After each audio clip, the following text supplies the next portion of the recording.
Start.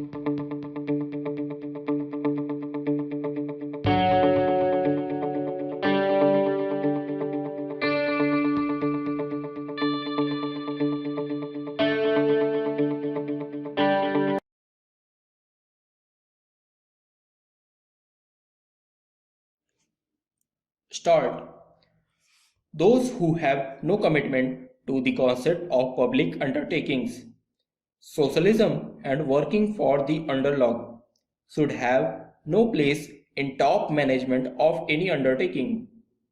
The difficulty lies in that we are half-hearted in these matters. We have the mentality of private businessman, and also we have the concept and the ideal of a public undertaking. The increasing participation of workers is the only safeguard for the success of any public undertaking in this country.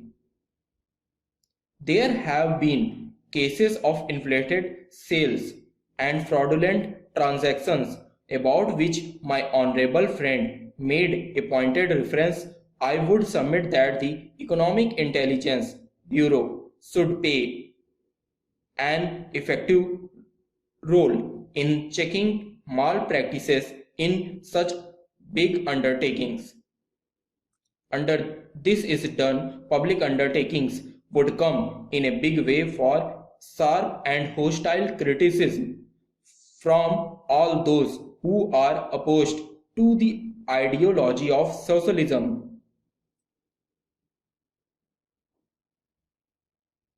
As regard 4% interest allowable on the quantum of compensation, my honorable friend has said that this is not fair.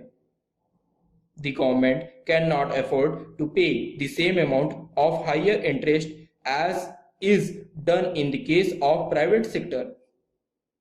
The Constitution itself has provided the quantum of compensation would not be justifiable.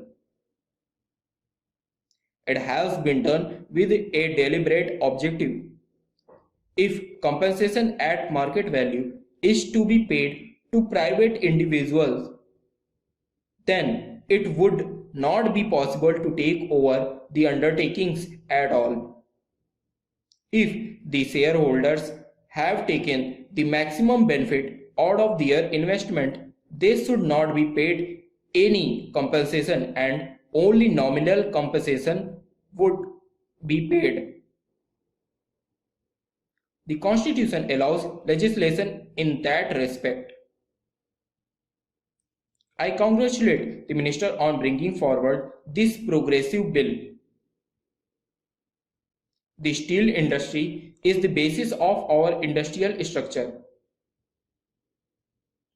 In fact, the extent of industrialization of a country is measured by the amount of steel consumed per head of the population.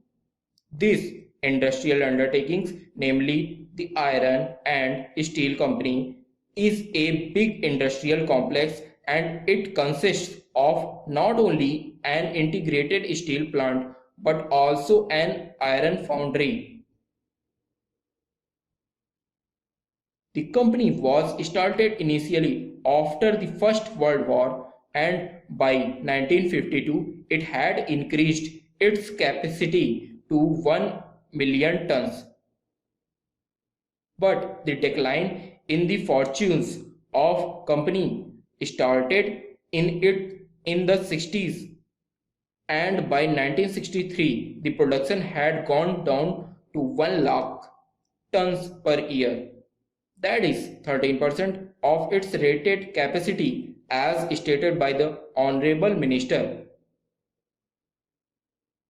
In fact, its production has reached a figure of 8 lakh tons. From that it came down to 1 lakh ton, which was a result of the rotten management and low price of steel.